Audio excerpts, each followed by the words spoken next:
harus tahu dulu di Papua itu ada apa. Nah, kalau di Papua tidak jelas, ya sudah, tidak akan pernah jelas. Nah, kita mulai. Kalau kita mau, sebenarnya yang ingin dilihat itu apa? Kok tentara ini mati terus? Lalu urusannya apa? Urusan tentara ini. Kalau kita mau konsekuen, selama ini kita bilang kelompok kriminal bersenjata itu. Lah kalau kriminal itu urusan polisi. Kenapa kok tentara yang dikejar-kejar? Tentara itu hanya membantu polisi.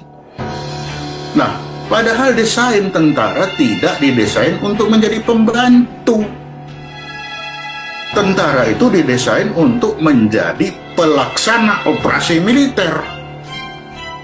Bukan untuk membantu pelaksanaan penegakan hukum. Nah, ini akibatnya. Kalau kita sudah dia jadi pembantu penegakan hukum, ya jadi linglung. Ketika linglung ditembak, ya ini buktinya kan satu persatu mati. Karena dia bukan itu desainnya. Kita cek KKB, kelompok kriminal bersenjata. Kriminal pasti penegakan hukum.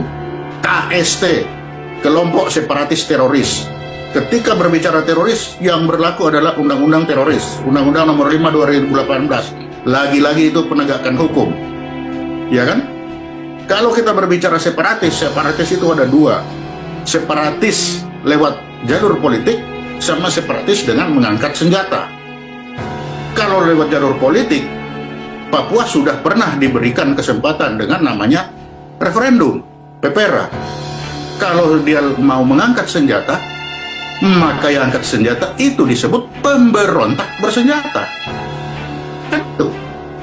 Kalau dia pemberontak bersenjata, maka itu adalah tugas TNI. Di mana kita baca pasal 7 ayat 2 Undang-Undang 34 2004. Salah satu tugasnya itu adalah mengatasi pemberontakan bersenjata. Tapi jangan lupa ada ayat 3 diatur bahwa untuk melaksanakan itu harus berdasarkan kebijakan dan keputusan politik negara. Apa itu kebijakan dan keputusan politik negara? Diatur lagi pada penjelasan pasal 5 Undang-Undang 32 2004. Itu adalah kesepakatan antara pemerintah dan DPR bahwa sekarang saatnya TNI turun.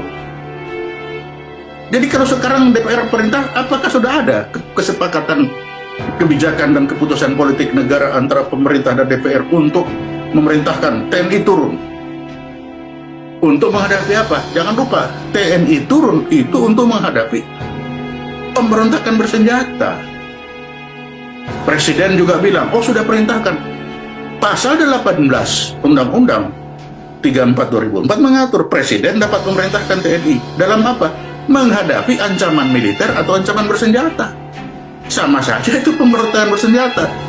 Jadi kalau Presiden memerintahkan TNI untuk membantu Polri, ya salah lagi. Kenapa enggak Polri aja taruh di depan? TNI tarik pulang aja, nggak usah. Karena apa? Jadi linglung dia untuk membantu, untuk melaksanakan penegakan hukum. Itu yang terjadi sekarang. Nah, jelas.